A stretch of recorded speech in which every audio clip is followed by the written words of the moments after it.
손수호 변호사입니다. 손최강, 손수호 변호사의 최근 강력 사건. 세상엔 참 다양한 사건, 사고가 벌어지고 있죠. 소개해드리고 싶은 사건도 굉장히 많고요. 하지만 그 중에서 사건들을 좀 골라서 여러분께 소개해드리고 있습니다. 특히 뭐 하고 싶은 말을 아무거나 하는 건 아니고요. 판결문을 제가 입수를 해서 그 내용들을 검토한 다음에 요약하고 정리해서 말씀을 드리고 있습니다. 다 판결문에 있는 내용들이라는 점, 좀 차별화되지 않을까라는 생각이 들고요. 이 내용 자체는 사실 우리나라에서 생산되는 여러 문서 중에 가장 신뢰성이 높은 게 판결문일 테니까요. 그 판결문에 있는 사실관계들을 먼저 말씀드리고 법원의 판단, 법률적인 판단 말씀드린 후에 함께 생각을 해보면 좋을 것 같습니다. 사건 참 많잖아요. 예, 그런데 그런 사건들이 처음 터지고 뭐 구속이 되거나 또는 재판으로 넘어가거나 뭐 수사가 진행되는 그런 것들을 언론을 통해서 당연히 아주 좋은 정보들 빠르게 얻긴 하는데 그게 다 정확하지는 않아요. 그게 문제거든요. 그래서 오보도 있고 또 착각도 있고 착오도 있고 나중에 재판을 통해서 새로이 드러나거나 밝혀지거나 확인된 게 있는데 바로 잡히는 경우들이 있잖아요. 이 손최강에서는 개별 사건들에 대한 판결문 내용을 말씀드리기 때문에 적어도 우리 사법부가 확인을 한 그런 내용들이라고 믿고 들으시면 되겠습니다. 이 시간에는 짧게 물론 사건은 중대하고 사건의 배경이 되는 사항들도 많은 경우가 있지만 그래도 판결문 자체가 길지 않아서 법적인 공방이 아주 치열하지 않아서 짧은 시간 안에 소개해 드릴 수 있는 사건들 위주로 저희가 선정을 하고 있고요. 굉장히 길어지는 게 있습니다. 1시간, 2시간, 3시간까지 사건 하나 소개할 필요성이 있는 경우가 있어요. 그래서 그런 경우에는 이스타TV의 소미터리 극장을 통해서 여러분께 소개해 드리고 있습니다. 그거는 유료고요. 네, 이거는 이제 무료로 다 공개를 해 드리고 있습니다. 자, 오늘은 대구로 갑니다. 대구에서 벌어진 한 가족의 대단히 슬프고 또 대단히 안타깝고 또 상당히 잔혹한 그런 살인 사건입니다. 사체 유기, 사체 손괴입니다. 아빠가 아들을 살해했습니다. 그리고 사체 유기와 사체 손괴까지 했습니다. 1심에서 징역 12년형이 나왔어요. 어떤 사건인지 한번 보시죠. 자, 91년에 이 아빠 윤 씨, 아빠인 피고인 윤 씨가 엄마 김 씨와 결혼했습니다. 그런데 이 엄마는요, 이 아내는 선천적인 외소증이 있었습니다. 그래서 아이를 낳을 수가 없었어요. 결국 95년 9월에 아들을 하나 입양합니다. 생후 8일째인 아들을 입양을 해서 이름도 지어주고 이제 입양했으니까 아들이에요. 아들인데 이 아들이 12살 됐을 때 문제가 생겼습니다. 이 아빠 피고인 윤 씨는 스트레스가 굉장히 많았습니다. 일단 사는 게 힘들어요. 생활고를 겪었습니다. 경제 형편이 어려웠어요. 나름 열심히 살았지만 돈이 부족합니다. 생활하는 게 쉽지 않았습니다. 그런데 그것뿐만이 아니에요. 그거보다 훨씬 더 큰 요소가 있었습니다. 바로 아내인데요. 아내 김 씨, 의부증이 있었어요. 그래서 계속 의심을 하고 괴롭힙니다. 그뿐만 아니라 정신질환이 있었는데요. 지금은 조현병이라고 하죠. 네, 근데 판결문에는 이제 그 옛날 이제 2008년 판결이기 때문에 정신분열증이라고 되어 있습니다. 이렇게 정신분열증으로 인한 병원 치료를 받았어요. 그리고 또 하나, 이 사건의 직접적인 계기가 된 게 뭐냐면 이 엄마 김 씨와 입양한 아들 12살 윤 씨, 윤군이죠. 윤군 사이에 불화가 있었습니다. 불화가 굉장히 심했어요. 그리고 이 불화는 아들과 엄마 사이에만 있던 건 아니고 아들과 아빠 사이에도 있었습니다. 이 지금까지 말씀드린 이 배경만 듣고도 너무 좀 마음이 무거워지죠. 좀 답답해지고, 야, 이거 아무리 그래도 12살 아들이 있는데 도대체 누가 누구를 죽인 건지는 아직 정확히 나오진 않았고 제가 말씀드리지 않았습니다만 이 사실관계, 이 가정의 상황을 들으면 한숨이 좀 나옵니다. 이제 인정된 범죄 사실로 들어가는데요. 첫 번째, 살인입니다. 누가 누구를 죽였을까? 2008년 7월 28일 오후 2시에 대구 달서구입니다. 대구 달서구에 있는 이 가족의 집인데요. 여기 작은 방이었어요. 작은 방에서 이 아빠가 이 아들을 좀 충고하고 또 혼도 내고, 판결문은 훈계라고 되어 있습니다. 훈계하기 위해서 책상에 앉아있는 이 아들한테 갔어요. 작은 방에 있는 아들한테 갔습니다. 그러면 갑자기 왜 이렇게 한 거냐? 이유가 있어요.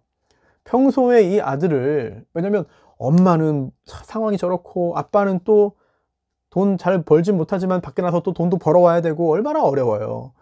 도와준 사람이 하나 있었습니다. 바로 처남댁이에요. 네. 아무래도 남동생 입장에서는 누나가 상황이 저러니 좀 도와주고 싶은데, 또 직장 다니다 보니까 직접은 못하고 이제 아내한테 부탁을 한 거죠. 그래서 이 처남댁 이 씨가 평소에 와서 이 아들을 좀 돌봐주고 보살폈는데, 이 처남댁이 이 아빠한테 이렇게, 윤 씨한테 이렇게 말한 겁니다. 평소에 제가 공부 뭐 잘 안 하고 컴퓨터 게임만 한다. 그리고 엄마한테 마구 대들더라. 이런 말을 했습니다. 그래서 그게 생각이 나가지고 혼내러 간 거죠. 이렇게 말했어요. 너 아무리 그래도, 판결문 그대로 읽어드리겠습니다. 아무리 그래도 본 정신도 아닌 엄마를 패고 그럴 수 있냐. 네가 크면 아빠한테도 대들고 패겠네. 밤낮 없이 컴퓨터만 하냐. 공부 좀 해라. 이렇게 야단을 치니까 12살 애가 이렇게 말한 겁니다. 아빠가 사준 컴퓨터인데 무슨 소리 하노. 말대꾸를 한 거예요. 그러자 이 아빠가 격분했습니다. 그래서 아들을 살해하기로 마음을 먹어요. 살해 방법은 이래요. 양손으로 목을 잡고 일으켜가지고 벽으로 밀어붙인 다음에 2, 3분간 힘껏 눌러서 질식으로 사망케 했습니다. 이렇게 양손으로 살해했습니다. 아들을. 자, 이게 오후 2시경입니다. 이후에 벌어진 일들은 더 안타깝습니다. 더 잔혹합니다. 그날 이제 아들이 죽으니까 이걸 처리해야 되는데, 아버지가 순간 정신을 차리고 반성을 하고 자수를 하고 뭐 이렇게 처리를 하지 않았습니다. 숨기기 위해서, 범행 사실을 숨기기 위해서 잔혹한 행위를 합니다. 서랍에 있던 청테이프를 꺼내서 이제 주검이 된 아들 다리를 묶습니다. 그리고 이불로 이렇게 덮어놨다가 오후 5시경입니다. 그러니까 사망한 지 3시간 후 현관 입구 선반에 있던 파란색 선풍기 커버를 꺼내요. 이 선풍기 커버 안에 넣습니다. 12살이니까 재고가 크진 않죠. 그 다음에 범행을 은폐하기 위해서 판결문에 소회하기로 마음먹었다. 소회. 불에 태우겠다는 얘기죠. 그래서 그날 밤 11시가 되니까 자기 소유의 오토바이, 125cc 오토바이, 작은 거, 네, 오토바이 앞 발판에 이제 아들의 사체, 그리고 또 집에서 쓰다 남은 신어, 인화성 물질이죠. 또 불을 붙일 신문, 교차로 신문, 이걸 싣고 달성군 가창면을 경유해가지고 청도로 갑니다. 청도. 그래서 자정에 청도에 도착을 해요. 복숭아밭이에요. 아는 사람은 아니고 모르는 사람입니다. 그냥 쭉 간 거예요. 일단 간 거예요. 복숭아밭에 이르러가지고 밭 중간에 버렸어요. 사체 유기죄가 성립한 거죠. 그 다음에 여기서 끝나지 않습니다. 유기만 한 게 아니라 손괴도 합니다. 손괴. 준비해 간 것도 있잖아요. 네. 뿌리고 신문지에 라이터로 불 붙여가지고 결국은 옮겨 붙게 합니다. 이러한 방법으로 사체를 손괴했습니다. 사체 유기, 사체 손괴. 또 사체에 관한 범죄 중에 사체 은닉, 숨기는 것도 있고요. 또 사체 오욕, 또 욕 보이는 것도 있죠. 뭐 얼마 전에 올려드린 울산 앙톡 살인 사건의 경우에도 사체 오욕이 나왔죠. 자, 이렇게 사체 은닉, 유기, 손괴, 오욕 또 별도로 다 처벌을 합니다. 법정형도 상당히 높고요. 그리고 각각 따로따로 별개의 범죄예요. 지금도 보면은 유기 버린 거죠. 그 다음에 또 이렇게 소회의 방법으로 손괴했습니다. 그럼 2개의 범죄가 성립하는 겁니다. 그래서 살인, 사체 유기, 사체 손괴로 기소가 됐고요. 당시 다리는 이렇게 청테이프로 묶었는데 손은 또 청색 부직포로 묶고 갔습니다. 자, 결국은 들통이 날 수밖에 없죠. 네, 이 복숭아밭 주인이 다 발견을 해서 당연히 들통이 났고, 그러면 이 변호인 1심에서는 국선 변호인이었습니다. 국선이 뭐라고 했느냐, 이거 심신미약이다 라고 주장을 했습니다. 왜? 그날 엄마한테 대들고 엄마를 때려가지고 혼낸 다음에 라면을 끓여줬다, 아빠가. 근데 애가 이거를 뒤엎어버렸다. 그래서 극도의 흥분으로 사물을 변별할 능력이나 의사를 결정한 능력이 미약한 상태, 즉 심신미약 상태에서 이 사건 범행을 저질렀다. 그러니 감경해달라. 다른 건 다 인정했습니다. 심신미약 주장을 했거든요. 그런데 법원은 인정하지 않았습니다. 잘 봐라. 이 부분은 상당히 많은 판결에 나옵니다. 아니, 수사받을 때 이 사건 범행 과정 너 어떻게 했는지 물어봤는데 거기에 대해서 구체적으로 다 기억해서 진술을 하지 않았냐? 그렇다면 그 전에도 정상이었을 것이다. 게다가 또 수사기관뿐만 아니라 법정에 나와서도 피고인으로서 여러 가지 이야기를 하잖아요. 그런 진술의 내용이나 태도를 볼 때도 멀쩡했다. 지금 멀쩡한 보면 그때도 멀쩡했을 것이다. 심신미약 아니야 라고 법원은 판단했고요. 그 다음에 이제 양형이죠. 양형. 네. 자, 양형인데 이 사건 국민참여재판으로 갔습니다. 그리고 대구지방법원 만들어지고 그 전체 통틀어서 6번째 국민참여재판이었습니다. 초기죠, 초기. 예. 대구지방법원 역사상 6번째 국민참여재판으로 벌어진 이 재판, 배심원의 유무죄 판결을 말씀드리면 7명 중에 유죄 7명, 무죄 없습니다. 다 자백을 한 사건이고요. 네, 인정이 됐으니까 유죄, 무죄는 뭐 당연히 유죄 의견이 나왔어요. 유죄 판결이 나왔는데 양형에 대한 의견을 보죠. 배심원들 중에 최고가 15년, 징역 15년, 최하가 징역 12년입니다. 그리고 이 중에서 법원은 징역 12년형을 선택해서 1심에서 선고했습니다. 그렇다면 양형의 이유를 보죠. 양자인 피해자가 공부를 소홀히 하고 엄마 아빠에게 불손하게 대한다는 이유로 화가 나서 살해한 다음에 사체 유기하고 불에 태워 손괴한 거잖아요. 그래서 기소가 된 거잖아요. 계속 말씀드립니다만 사람을 죽이는 거는 용납할 수 없습니다. 용납이 안 돼요. 회복이 안 됩니다. 피해가. 죽은 사람 어떻게 살립니까? 그만큼 심각한 범죄다. 게다가 범행수법과 내용이 매우 자진하다. 아까 말씀드렸잖아요. 범행수법. 말대꾸한다는 이유로 아무런 죄 없는 12살 어린 아들을 목졸라 살해했다. 그리고 범행을 은폐하기 위해서 사체를 불태웠다. 여기에 더해서 수사받는 과정에서 했던 행동들도 대단히 좋지 않았습니다. 처음에 발뺌을 했어요. 붙잡혀갔는데 발뺌하고 난 모른다. 가출한 거다. 전혀 모르는 거다. 이렇게 태어난 거짓말을 했죠. 그리고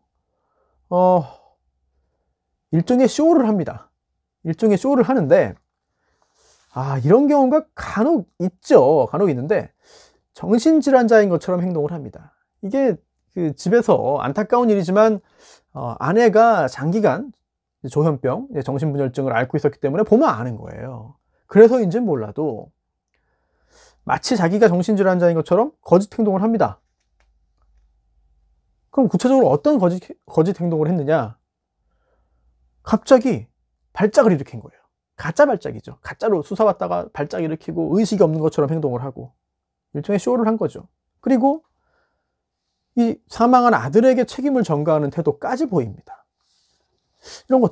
이런 행동들 당연히 불리하게 작용을 하죠. 다만 유리한 정황도 있습니다. 평소에 아내가 의부증, 정신분열증, 결국은 불화가 있었고 또 경제적으로 힘들었고 아들은 또 이렇게 말썽 부리고 스트레스가 극심했다. 그런 상황에서 훈계하다가 우발적으로 살해했다는 거죠. 그리고 전과인데요. 이게 유리한 정상으로 유리한 요소로 보는 게 맞는지 잘 모르겠습니다만 전과가 2개밖에 없다는 거예요. 그래서 유리하게 봤습니다. 첫 번째가 상습절도입니다. 상습절도로 징역형의 집행유예 받았고요. 그리고 93년이 마지막 전과인데 상해, 이건 벌금형 나왔어요. 그거밖에는 전과가 없다.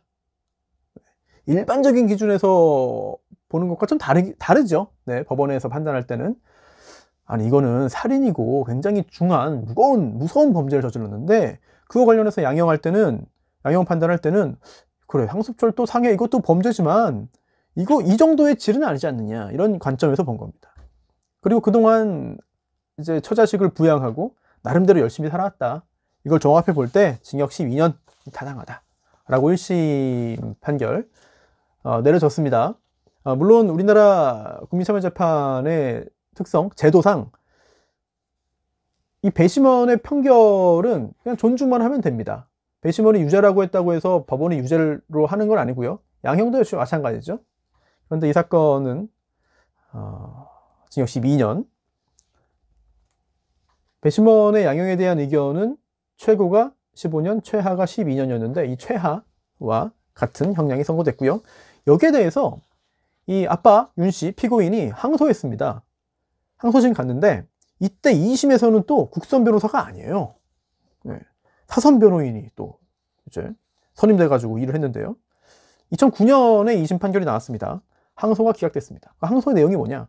심신미약 주장은 철회했습니다. 그거는 저 안 할게요. 그래, 어차피 인정 안 될 거 뭐 아닌 것 같습니다. 아예 빼고요. 양형 부당, 징역 12년 너무 셉니다.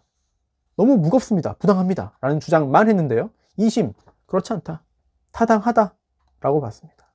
아까 말씀드린 그런 양형 요소들을 다시 한번 반복을 했어요. 반복을 하면서 항소를 기각했습니다. 지금 보시면은 2심 판결문은 딱 2장입니다. 2장. 네, 제가 모아찍기를 했는데 사실상 내용도 1심에 있는 그런 그 내용들이 다 인용이 되어 있고요. 네. 자, 이 사건 상당히 갑갑하고 답답하고 안타까운 그런 가족의 어떤 모습들이 떠오르죠. 그리고 그로 인해서 또는 그와 관련되어서 이 사건 범행도 이루어진 것으로 보이고요. 대단히 안타깝습니다. 결국은 아무리 뭐 행실이 좋지 않았어도 12살 아이가 끔찍하게 죽었고요. 그리고 또 추모 감정을 해야 할 정도의 일들이 있었고, 그리고 아내, 피고인의 아내, 그리고 피해자의 엄마, 그 후에 뭐 극적으로 병이 나았다는 소식은 없어요. 이게 뭐 언론에 크게 보도된 사건이 아니기 때문에. 그래서 제가 이제 그 사건 검색을 통해서 어떤 이야기를 해드리면 좋을까 고민해서 찾은 그런 판결문, 1, 2심 판결문인데, 이 사건은 대구 고등법원에서도 보도자료를 만들어서 배포를 하기도 했습니다, 당시에. 특히 이 판결의 의미를 좀 찾아봐야 되는데, 단순히 아쉽다, 안타깝다, 좀 뭐 슬프다 이거보다 법적인 측면, 재판 관련해서는 이런 이야기를 할 수 있어요. 비록 중대한 범죄 전력은 없더라도 뭐 상습절도나 상해 전과만 있지만, 물론 뭐 이 방송 보시는 분들 중에 전과 없는 분들이 대부분일 겁니다. 네. 교통, 운전 관련된 거 제외한다면 더더욱. 하지만 이런 그 형사재판 관련해서는 전과 없는 사람보다 전과 있는 사람 재판받는 경우가 상당히 많죠. 예. 뭐 일반적입니다. 초범보다는 전과 있는 경우가 특이하지 않으니까. 그리고 관점의 차이가 있는 거고, 어떤 일을 하는지, 어떤 일을 내가 지금 하고 있느냐에 따라 가지고 생각이 달라지는 거죠. 특히 범행 후의 정황이 양형에 미치는, 즉 형량을 높게 받느냐 낮게 받느냐, 이걸 결정하는데 범행 후의 정황과 행동이 굉장히 중요한 영향을 미친다 라는 점을 다시 한번 알 수 있다 라고 당시 그 대구고법 공보관 판사가 그런 코멘트를 달았어요. 이 말이 무슨 의미냐면, 이 넓은 의미에서는 사체 유기나 사체 손괴도 살인 범행 후의 정황이라는 겁니다.